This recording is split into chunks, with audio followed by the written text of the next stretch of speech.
thank you very much for joining us. Pretty cool that the President of the United States, even though the White House chefs were furloughed, brought in the Clemson team and served them fast food. Nate Silver, the pollster, tweeted out, if I were a college student, I think it was pretty sweet to eat McDonald's in the White House. Yeah, you saw this beautiful dining room table with boxes of hamburgers and pizza on it. Everyone loves that. I'm just so glad you can win a championship, go to the White House, and that could not be the story. Right. Now, no, we're not worried about who's showing up, who's not showing up, what the coach thinks, what the owner thinks. Protests. It was back to football and celebration yesterday. Just something new. Anyway, thank you very much for joining us. Hour 3, and we start with the Fox News alert. A new migrant caravan leaves Honduras overnight. Hundreds of migrants officially on the move, their goal to reach the U.S. Griff Jenkins joins us live from Honduras with what those migrants are telling him along the way. Griff?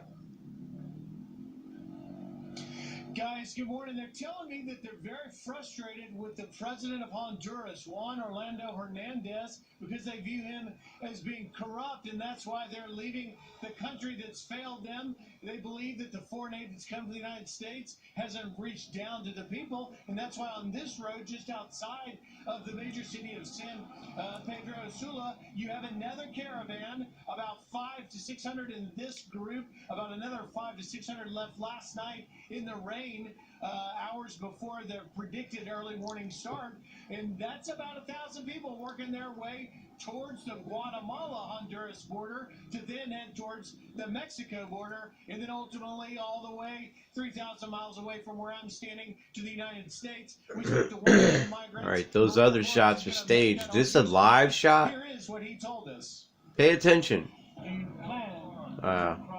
Watch the live shot and see what you see. Mostly, I don't see any women in there at all. These are all men. All men. United States, I tend to work in garden, in restaurant. I need one opportunity.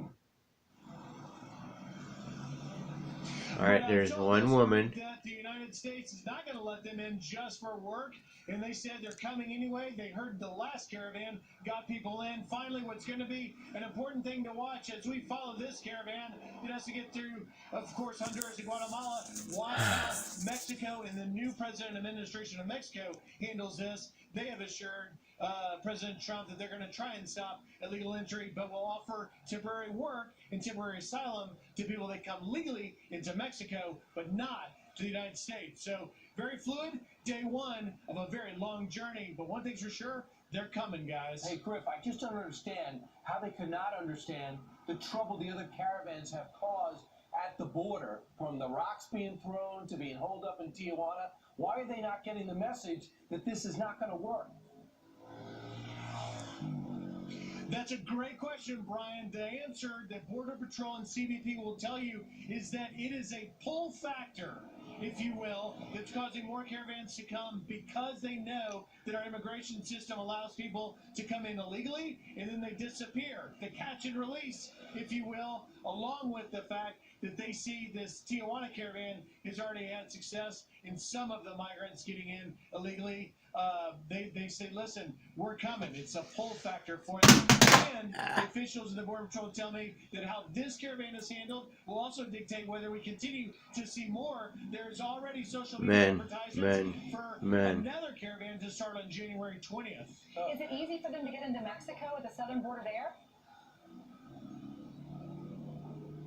They plan to go into the Mexico-Guatemala border region where we saw the clash on a bridge for about 24 to 48 hours, Ainsley, if you remember. They are fully aware of that. They are headed to that same location, and we will expect to see possibly a very similar scene. The reason why they go all the way west to that specific point is that in the area just north of us, which will be an easier and shorter path, that's dominated by narco traffickers, and they're fearing for their lives and their danger on the journey. All right, Griff Jenkins live with the group, the caravan down in Honduras. We thank you very much. Of course, what awaits these migrants, unlike in the past, is now the new Mexican governor president has made it very clear if anybody's going to try to seek asylum in the United States, you're going to wait in Mexico. So that's something different. I wonder how many of these people know that. All right, meanwhile, the president just tweeted a big new caravan is heading up to our southern border from Honduras. Tell Nancy and Chuck that a drone flying around them will not stop them. Only a wall will work. Only a wall or steel barrier will keep our country safe. Stop playing political games and end the shutdown. All right. In the meantime, there's a group of 20 U.S. senators, 10 Republicans and 10 Democrats, I understand. Keep in mind, they are senators, and right now Mitch McConnell is under zero pressure to do anything in the U.S. Senate because he, so far, has shown little likelihood that he's going to break from the president, who is completely dug in.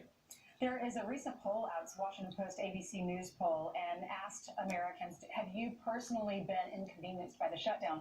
82% said no, and 18% said yes. Also asked, should Trump continue to demand funding for a border wall? 52%, the majority, demand funding, and 41% said Trump should compromise. Well, with that 82% figure, that just shows that a majority of the people are not feeling it. So where... Right.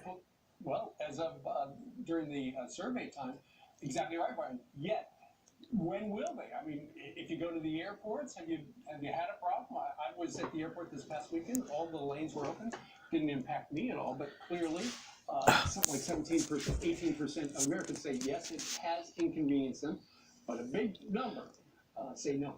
Absolutely not. They say on the average, TSA has 3.2% sick outs on a daily basis.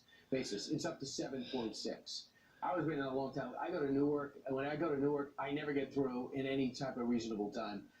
The FDA says they're having trouble keeping up. There's a slowdown right now with your food inspections and the lookout when it comes to air traffic controllers. So you have the Border Patrol people working on a paycheck. They got to solve this thing this week. This is not a hard thing to solve. You're not talking about massive overturn of the government. What you're doing now is have 10 Democrats and 10 Republicans working towards a solution to get government back and running. They have to commit to some type of border barrier. That's what they got to do. That's going to pique the president's interest, not delaying the negotiations because I almost said Hillary Clinton. Because Nancy Pelosi is not allowing You might as well any say talk Hillary. of a barrier. Remember, she said 1.3 billion, you can have it. Not enough, and nothing goes towards the fence, the wall, the barrier. Right, but those are... They say on the average, TSA has 3.2% sick outs on a daily basis. It's up to 7.6 house right now until I go to Newark. And when Brian has a new iPad. He has not quite figured out how to run it. Thank you, Siri. Oh, wait. I didn't know there'd be a But you got your keyboard. Yeah. You got the iPad. There was no keyboard. He said there was a 2-week waiting list for the keyboard. When did you get the keyboard? Yeah,